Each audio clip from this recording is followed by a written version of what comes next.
Vou atender o meu primeiro paciente e não sei nada do que fazer com ele nessa primeira sessão.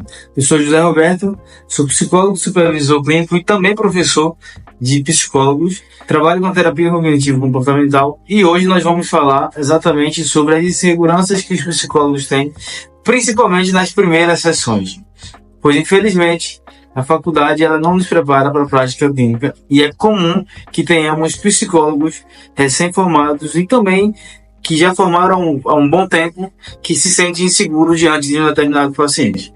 É sobre isso que nós vamos falar hoje e eu vou trazer algumas dicas sobre o que vocês podem fazer para que se sintam um pouco menos inseguros e que saibam exatamente o que fazer com os pacientes de vocês. Eu lembro exatamente quando eu fui atender o meu primeiro paciente e o quanto que eu fiquei nervoso e inseguro para atendê-lo, porque eu não sabia exatamente o que fazer, eu não sabia guiar uma sessão. Eu basicamente estava ali ouvindo o que o paciente estava falando e anotando todas as informações e muitas das informações por me sentir inseguro. Mas depois a sessão finalizava e eu não sabia exatamente o que fazer com aquelas informações. Depois chegava a próxima sessão, eu também não fazia ideia do que fazer e com isso, naturalmente, eu me sentia inseguro, eu me sentia incapaz. Eu percebia que eu não tinha direcionamento naquela sessão, eu não tinha um direcionamento na prática clínica. E, consequentemente, isso me deixava inseguro. E é pensando nisso que eu resolvi fazer esse vídeo e trazer para você sobre as coisas que vocês podem fazer na primeira sessão e que vocês necessariamente precisam saber e aplicar no primeiro atendimento de vocês ou em outros atendimentos que vocês tenham com pacientes que vocês se sintam seguros em atender. O primeiro passo: sempre que um paciente chega na nossa clínica, obrigatoriamente existem algumas coisas que nós precisamos fazer. Entre elas, nós precisamos acolher o paciente. Ou seja, nós precisamos estar inteiramente naquela sessão, naquele momento, ouvindo o paciente com muita atenção, tá? Porque isso também vai contribuir para a relação, para o vínculo terapêutico. Além disso, nós precisamos fazer a avaliação do paciente. Ou seja, nós precisamos avaliar a vida desse paciente, todos os aspectos que compõem a vida desse paciente. Então, nós começamos pela infância, pela adolescência. Na infância, nós vamos avaliar os relacionamentos com o pai, com os irmãos, com os avós, com os colegas na escola, com os grupos nos quais ele participa. Se ele participa de algum grupo, como grupo de futebol, ou grupo da igreja, ou qualquer grupo assim, nós precisamos avaliar essas relações, essas interações. Por quê? Porque para a terapia cognitivo-comportamental, é nessas relações em que as crenças disfuncionais elas são constituídas, certo? Então, necessariamente, nós precisamos avaliar toda essa vida desse paciente na sua infância, na adolescência, os seus relacionamentos, o relacionamento dos seus pais. Quando na infância, nós precisamos avaliar como que os pais lidam com as disfuncionalidades desse paciente, com as coisas que esse paciente faz, que eles percebem como sendo disfuncionais, como sendo desadaptativas. Nós precisamos avaliar como os professores agem diante de uma disfuncionalidade, ou seja, diante de uma birra, diante de uma briga desse paciente na escola. Por quê? Porque a maneira que essas pessoas reagem às disfuncionalidades do paciente, ou seja, a todos os comportamentos que eles consideram disfuncionais, que eles consideram errados, essa maneira de reagir pode contribuir para o desenvolvimento de uma crença central, ou uma crença intermediária, ou mesmo para a confirmação das crenças disfuncionais desse paciente, que vão contribuir para que ele continue tendo comportamentos considerados errados e desadaptativos e disfuncionais. O segundo ponto, nós precisamos avaliar os sintomas, ou seja, qual sintoma esse paciente teve. Esse sintoma, ele é psicopatológico, ele é caracterológico ou ele é episódico. Como assim, Roberto? O que é tudo isso? Vamos lá, calma, vai dar certo, você vai conseguir entender. O sintoma psicopatológico é um sintoma que ele aparece em função de uma psicopatologia, ou seja, de um transtorno psicológico. Imagina que esse paciente ele é adolescente ou ele é adulto e ele chegou na tua clínica porque ele está se sentindo ansioso, tá? Ele chegou na clínica e disse, olha, eu estou aqui porque eu me sinto ansioso, certo?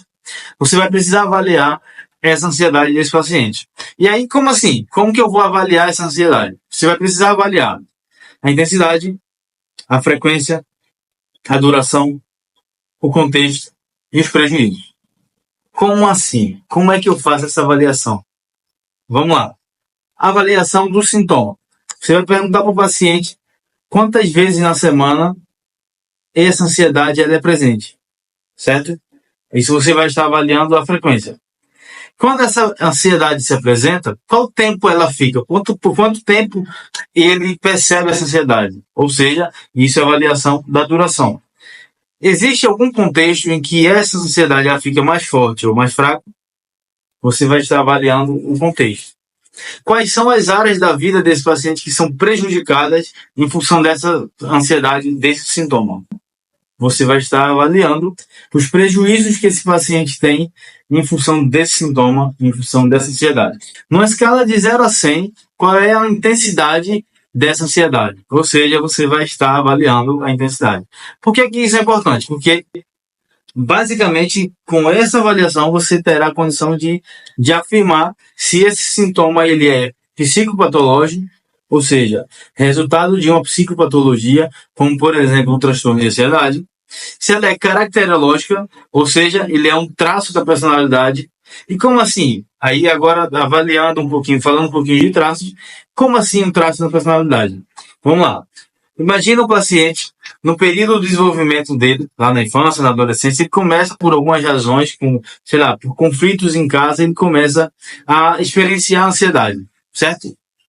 E aí ele experiencia essa ansiedade várias vezes. À medida que ele vai experienciando essa ansiedade, considere que ele está num período em que ele está desenvolvendo a sua personalidade, certo? Então, essa ansiedade, ela passa a integrar a personalidade desse paciente, ok? Então, à medida que essa ansiedade, ela integra a personalidade desse paciente, ele passa a ter a ansiedade como um traço de personalidade. Ou seja, isso faz com que ele tenha tendência, em vários momentos, a sentir ansiedade, a experienciar ansiedade. E isso aumenta, isso potencializa a possibilidade dele desenvolver um transtorno de ansiedade, certo? Isso não quer dizer que ele necessariamente vai desenvolver, mas isso pode contribuir para que ele desenvolva, certo? E o que seria, então, uma ansiedade, um sintoma episódico? Basicamente, é um sintoma que, para o contexto em que o paciente está inserido naquele momento, faz sentido ele estar manifestando aquele sintoma. Como assim? Se o paciente está diante de um vestibular, por exemplo, faz sentido que ele se sinta ansioso. Então, esse sintoma, ele é episódico. Então, não vale a pena, não é interessante, não é assertivo você fazer a avaliação e considerar necessariamente que o paciente tem um transtorno psicopatológico neste momento, em que o contexto dele contribui para essa ansiedade, certo? Fez a avaliação do paciente, dos relacionamentos, do relacionamento dos pais, faz a avaliação dos sintomas. Essas são as duas dicas mais importantes e as coisas que você necessariamente precisa fazer na sua prática clínica, seja no primeiro atendimento, seja nos demais atendimentos nos quais você se sente inseguro. Tá? E se esse vídeo contribuir de alguma maneira na tua vida, na tua prática clínica, no teu conhecimento técnico, convido então a se inscrever no canal e aí a dar um joinha no vídeo. Tá? E fica ligado que toda semana eu vou estar trazendo vídeo com dicas para vocês acerca da psicologia, da terapia cognitivo-comportamental. Tá bom? Até o próximo vídeo.